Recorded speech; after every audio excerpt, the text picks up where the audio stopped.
If we're talking about cadences, there's something that we need to talk about, which is chord progressions. The book doesn't deal with this yet, but to understand what a half cadence is, or even what a cadence is, we need to know how chords work. And this is going to be a brief introduction. We're going to go in much greater depth later, but let's see if we can set some context for this idea of cadences. So we know that the one chord, the tonic chord, is the chord we want to end a piece on, usually. It's a piece that creates the most rest. We've talked about that. And we know that the 5 chord wants to go to that one chord. The dominant wants to go to tonic. We saw that when we worked on perfect authentic cadences.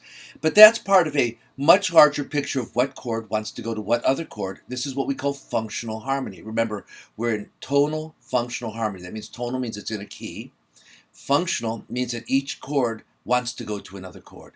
And there's a chart for this. And I'm going to show you the chart. We will have to memorize it at some point, not now, but it will give you some insight into how chords work.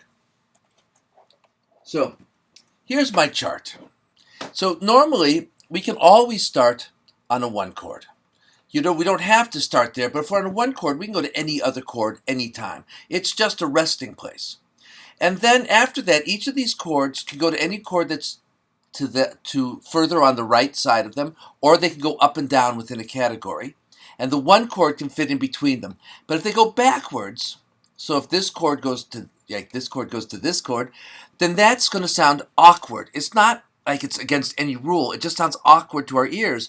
And if we don't want awkwardness, if we want smoothness, if we want things to pull to each other, we always go from left to right on this chart, or up and down. So what that means is if I have a 3 chord, I can go to any chord. It really wants to go to the 6 chord. Now I've done this in major, but it's really only a slight difference in minor.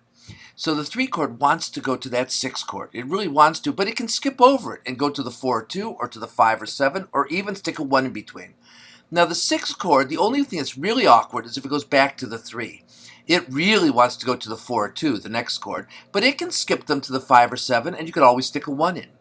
If you come to a 4 or a 2 chord, these are the subdominant chords or the predominant chords, then those chords want to go to the 5 or the 7. They want to do it badly. They can always skip over to a 1. They can move within each other. 4 can go to 2.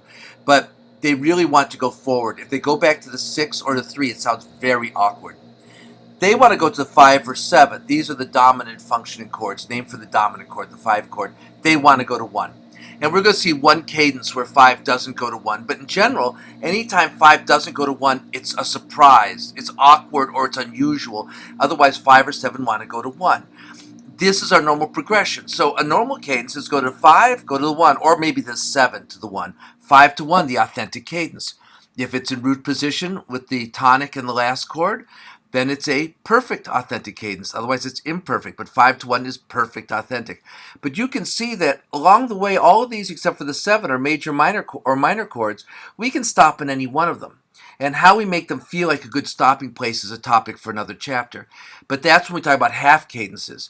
And going from 4 to 1 is simply following the same direction, but 4 skips over the 5 and goes to 1. That was the section we talked about plagal cadences. So once we know that chords want to go to other chords, and they have sort of rules about this of what feels good and what feels awkward, we begin to understand a little better how cadences work. If you can learn this chart, it'll save you a lot of time later. I will keep bringing it up. This is going to become very important to us later on in the book. This is the chord progressions in functional tonal harmony in the major. Okay.